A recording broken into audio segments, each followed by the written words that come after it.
வணக்கம். மாநிலச் செய்திகள் வாசிப்பவர் ஜமீர் அக்தர்.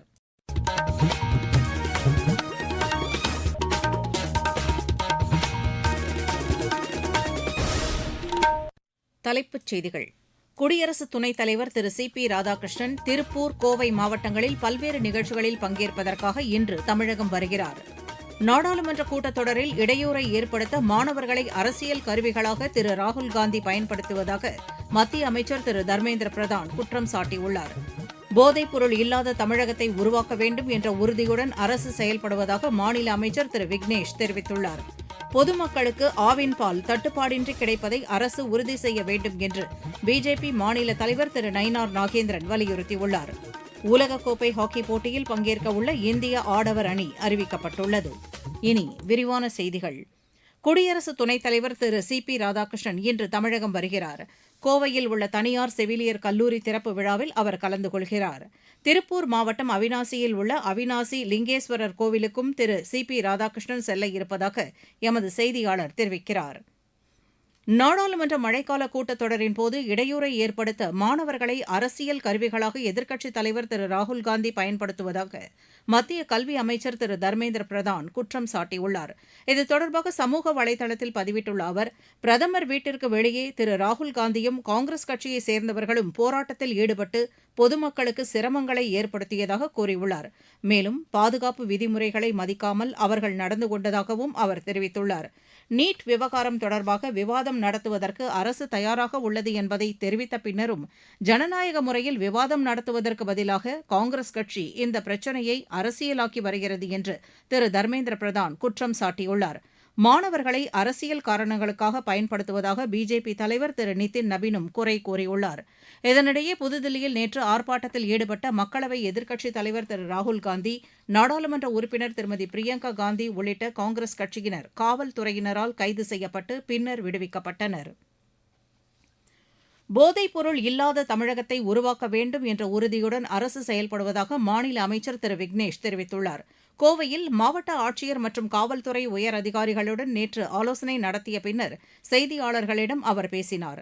மாநிலம் முழுவதும் கடந்த மே 10ஆம் தேதி முதல் இதுவரை போதைப்பொருள் தொடர்பாக 2890 வழக்குகள் பதிவு செய்யப்பட்டு 3845 பேர் கைது செய்யப்பட்டிருப்பதாக கூறினார். 3500 கிலோவுக்கும் அதிகமான போதைப் பொருட்கள் பறிமுதல் செய்யப்பட்டிருப்பதாகவும் அவர் தெரிவித்தார். எதிர்கால தலைமுறையினரை ஆரோக்கியமானவர்களாக உருவாக்க அரசு உறுதியுடன் செயல்பட்டு வருவதாகவும் திரு விக்னேஷ் குறிப்பிட்டார். திருப்பூர் மாவட்டம் அமராவதி மற்றும் திருமூர்த்தி அணை பகுதிகளில் 18 கோடி ரூபாய் செலவில் சுற்றுலா மேம்பாட்டுத் திட்டம் செயல்படுத்தப்படும் என்று மாநில அமைச்சர் திரு அருண்ராஜ் தெரிவித்துள்ளார்.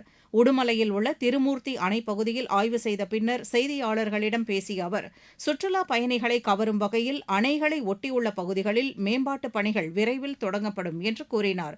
திருமூர்த்தி அணையிலிருந்து பெறப்படும் தண்ணீர் மூலம் கோவை மற்றும் திருப்பூர் மாவட்டங்களில் சுமார் 3,80,000 ஏக்கர் நிலங்கள் பாசன வசதி பெறுவதாகவும் திரு அருண்ராஜ் குறிப்பிட்டார்.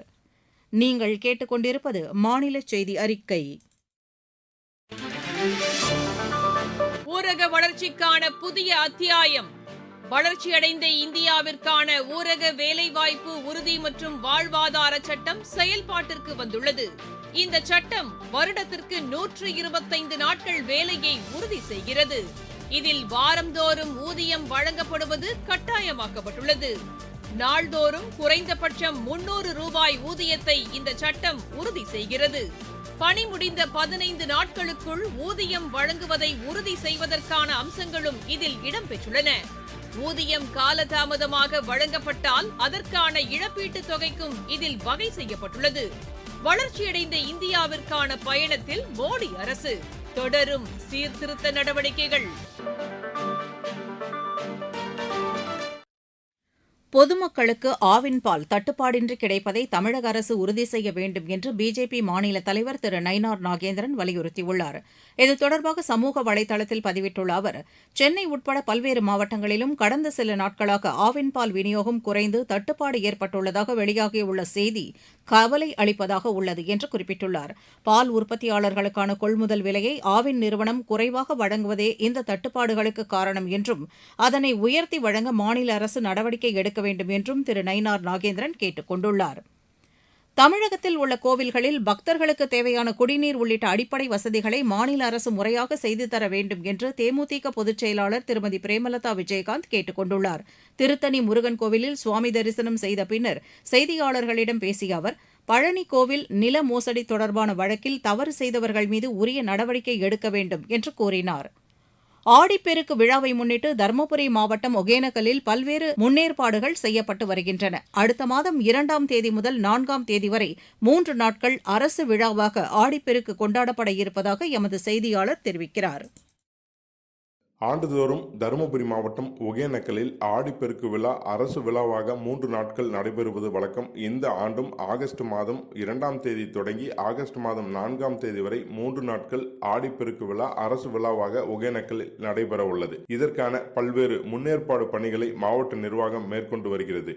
இந்த 3 நாட்களும் அரசின் பல்வேறு துறைகளை விளக்கும் வகையில் பல்துறை பணிவிளக்க கண்காட்சிக்கும் ஏற்பாடுகள் செய்யப்பட்டுள்ளது. 3 நாட்கள் நடைபெறும் ஆடிப்பெருக்கு விழாவில் சுற்றுலாத்துறை, கலை பண்பாட்டுத்துறை, பள்ளிக்கல்வித்துறை, உயர்கல்வித்துறை சார்பில் பல்வேறு கலை நிகழ்ச்சிகளுக்கும் ஏற்பாடுகள் செய்யப்பட்டுள்ளது. தருமபுரியில் இருந்து மா. தண்டபாணி. தமிழகத்தில் அடுத்த 4 நாட்களுக்கு இடி மின்னலுடன் கூடிய மிதமான மழை பெய்ய வாய்ப்புள்ளதாக வானிலை ஆய்வு மையம் தெரிவித்துள்ளது. தமிழக கடலோரப் பகுதியில் ஒரு வளிமண்டல தாழ்வு பாதை நிலவுவதால் வட தமிழகம் மற்றும் உள் தமிழகத்தின் ஒரு சில இடங்களிலும், புதுச்சேரி மற்றும் காரைக்கால் பகுதிகளின் ஓரிரு இடங்களிலும் மிதமான மழை பெய்ய வாய்ப்புள்ளதாக வானிலை மைய அறிக்கை தெரிவிக்கிறது. உள் தமிழகம், வட கடலோர மாவட்டங்களில் அடுத்த 2 நாட்களுக்கு வெப்பநிலை 2 முதல் 3 டிகிரி செல்சியஸ் வரை அதிகரிக்கக்கூடும் என்றும் அந்த மையம் கூறியுள்ளது. சென்னை மற்றும் புறநகர் பகுதிகளில் இன்று லேசான மழைக்கு வாய்ப்புள்ளதாகவும் வானிலை மைய அறிக்கை தெரிவிக்கிறது. இதனிடையே தென்காசி மாவட்டத்தில் எல்னினோ தாக்கத்தால் வறட்சியான சூழல் நிலவுவதால் விவசாய பணிகள் பாதிக்கப்பட்டுள்ளதாக எமது செய்தியாளர் தெரிவிக்கிறார்.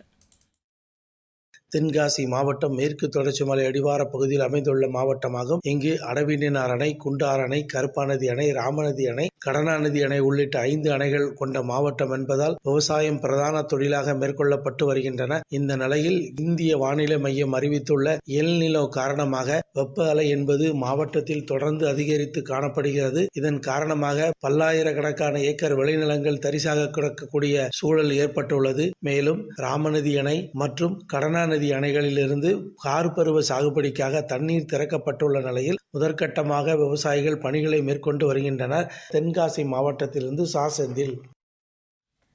இருவரிச் செய்திகள்.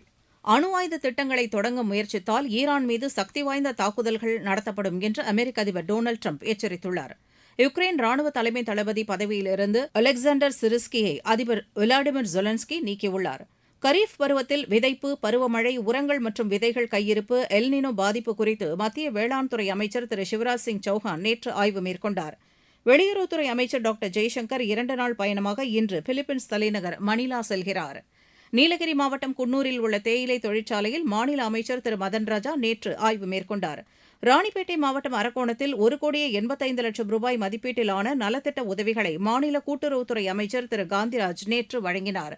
தேனி மாவட்டத்தில் சட்டம் ஒழுங்கு தொடர்பான ஆய்வுக் கூட்டம் ஆட்சியர் வைத்தியநாதன் தலைமையில் நேற்று நடைபெற்றது. சென்னையில் குறைந்த விலையில் தங்கம் வழங்குவதாக கூறி மோசடியில் ஈடுபட்ட 4 பேரை மாநகர காவல்துறையினர் கைது செய்து அவர்களிடமிருந்து 55,000 ரூபாய் ரொக்கத்தை பறிமுதல் செய்தனர். தாய்லாந்து நாட்டிலிருந்து சென்னைக்கு கடத்தி வரப்பட்ட 4,50,00,000 ரூபாய் மதிப்பிலான போதைப் பொருட்களை விமான நிலைய சுங்கத்துறை அதிகாரிகள் பறிமுதல் செய்தனர். விளையாட்டுச் செய்திகள்.